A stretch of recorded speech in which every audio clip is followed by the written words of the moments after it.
លោកគ្រូចាំមិនអីអត់អីទេតែដល់បបត់អាចប្រកាបានប្រតិម្ចាស់ឲ្យភ្លើមកកណ្ដុំមិនមកស្ទះចេះភ្លើនេះវិញលោកគ្រូលេងមកក្បាច់ទេអីអាចថាបិញ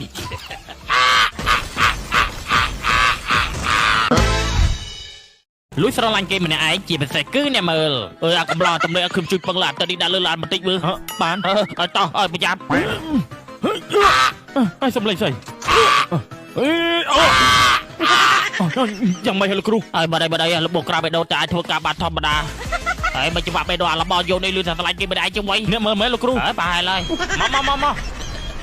អាចជំនចំមកតំហងលូលីចាក់ឆៃជាមួយ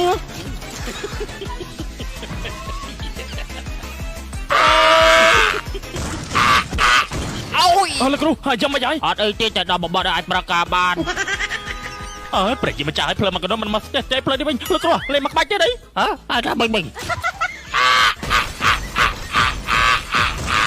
លោកគ្រូចាំមិនអីចាំមិនស្កាខ្ញុំចោលកូនរាบอกแนวលោកបងแนวអាណាមើលអាណាបើលោកគ្រូរបួសដែរអត់បើយ៉ាទេឥឡូវអាចារ្យភ្លុកបែទៅហើយស្អីរបួសកាត់សអត់ទៅមិនត្រូវអាចារ្យភ្លុកអីកាត់ទៅនេះណា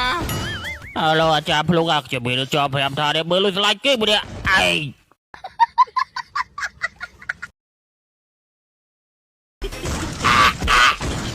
ឯងលោកគ្រូចាំមិនអីអត់អីទេតែដល់បបត់អាចប្រកាបានប្រតិម្ចាស់ឲ្យភ្លើមកកណ្ដុំមិនមកស្ទះចេះភ្លើនេះវិញលោកគ្រូលេងមកក្បាច់ទេអីអាចថាបិញ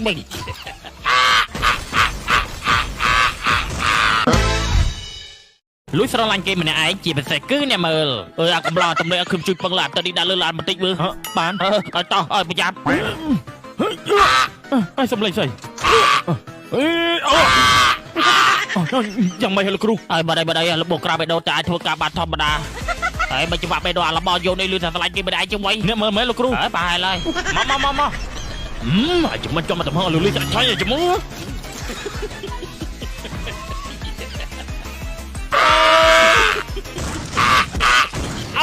លោកគ្រូចាំមិនអីអត់អីទេតែដល់បបត់អាចប្រកាបាន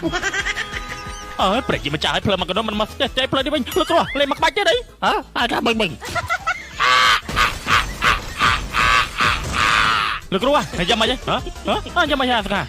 ខ្ញុំចោលកូនរាบอกแนว